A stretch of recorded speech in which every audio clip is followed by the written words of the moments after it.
All right, what's up, y'all? We got another whiteboard video. This is going to be a continuation of the previous video that I made about not missing PRs, just based upon the way that you structure your training.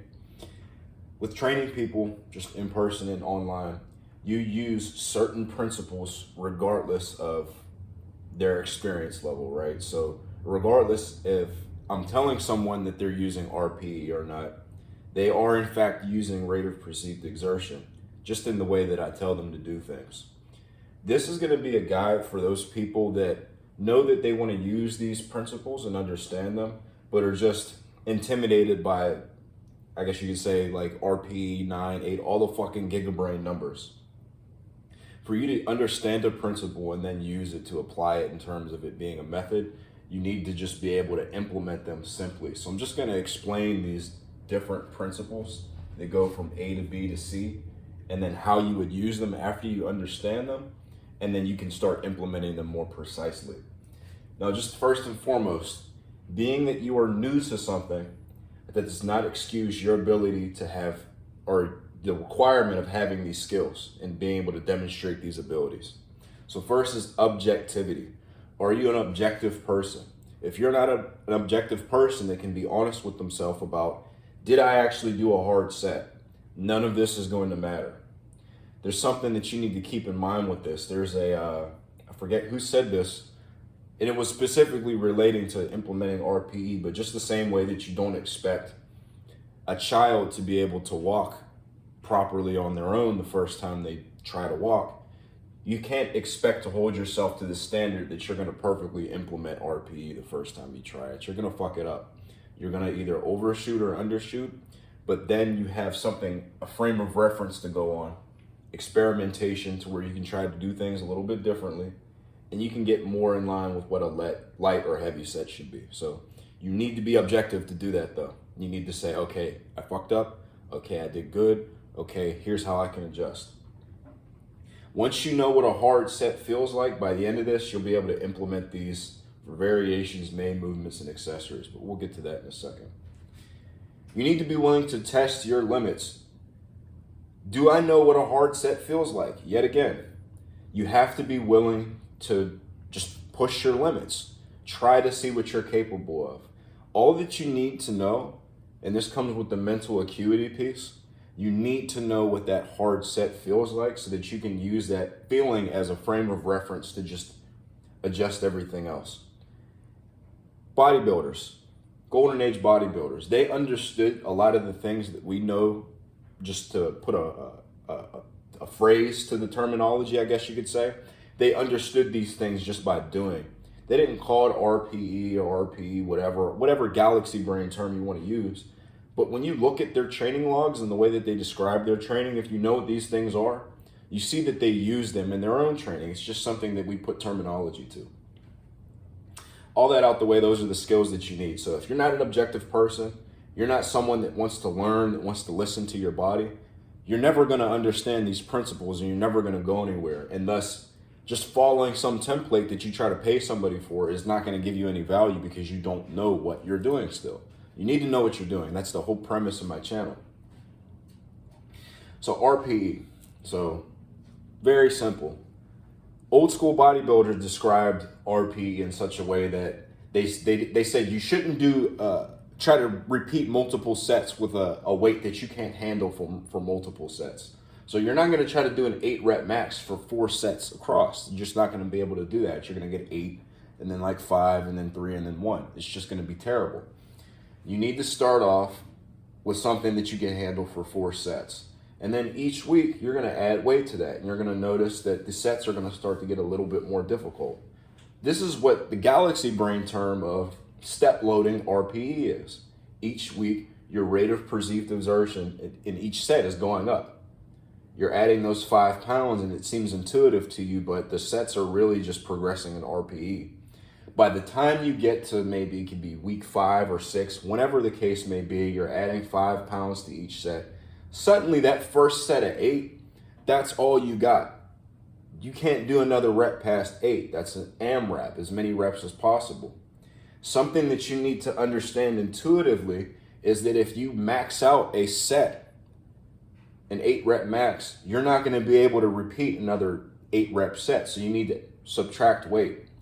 This is a tool that I prescribe to people when they overshoot RPE. So if you're prescribed an RPE 6 and it's a 10, meaning you can't do another rep, I tell people you don't beat your head against the wall and just try to force the reps out, because you're not going to be able to. You subtract weight so that you can get the reps that you need to get. It's all about average intensity. This is going to actually teach you, segueing into the next RPE plus percentage-based backdowns, how to just be able to do that intuitively. So you know what a hard set feels like. You know that when you reach that hard set, for you to be able to repeat another set of 8, you need to take some weight off. You need to also understand that just beating your head against the wall and then trying to repeat this weight is not going to lead to quality training.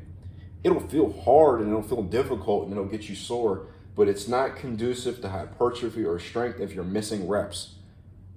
Bodybuilders would look at it as a loss of tonnage. You're missing 3 entire reps that you could have just achieved by taking away 10 pounds. That's not doing a whole lot in terms of reducing the tonnage by you removing those 10 pounds, but you missing 10 entire reps across 3 sets because you wanted to beat your head against the wall. That's going to miss out on a lot of tonnage and a lot of quality sets.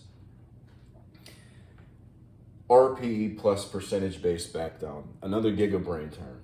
All that this refers to is that you do a hard top set and then you remove weight so that you can get quality tonnage in, or if you're training for strength, quality sets in.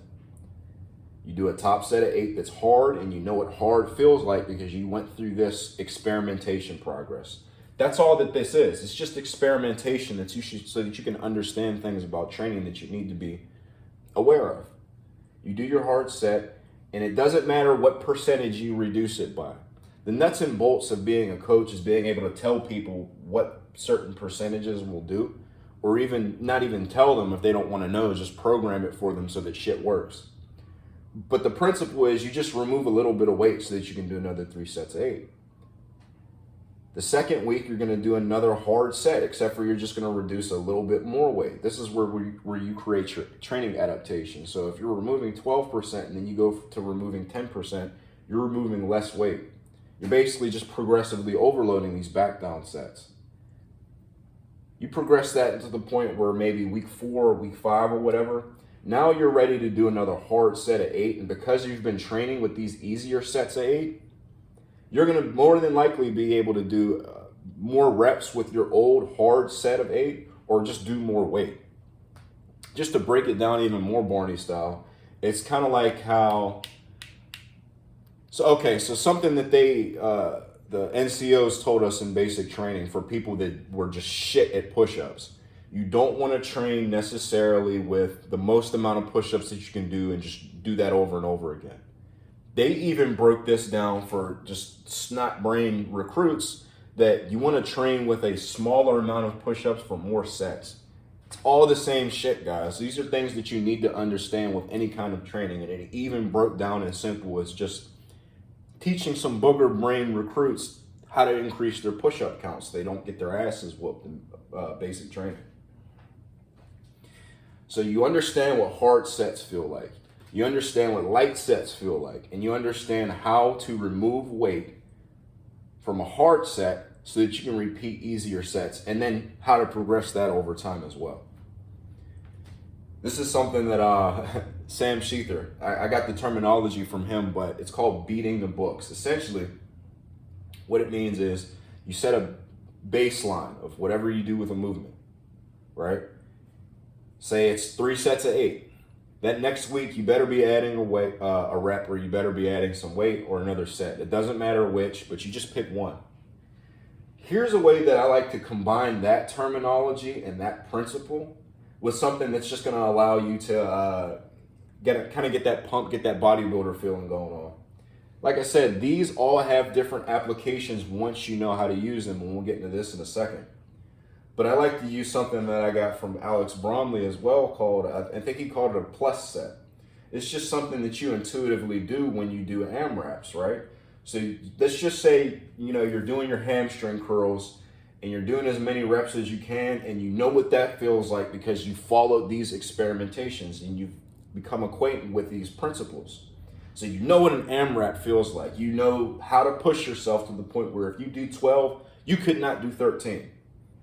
You start off with an AMRAP, and then your back downs are going to just be with 2/3 of the reps that you did on the AMRAP, and you're going to round that down to the nearest whole number. So if you take 14 and you times it by 0.66, or divide it by 2 and then 3 and then multiply it by 2 for you math nerds, and you get like a fucking fraction or a decimal, just round down to the nearest whole number.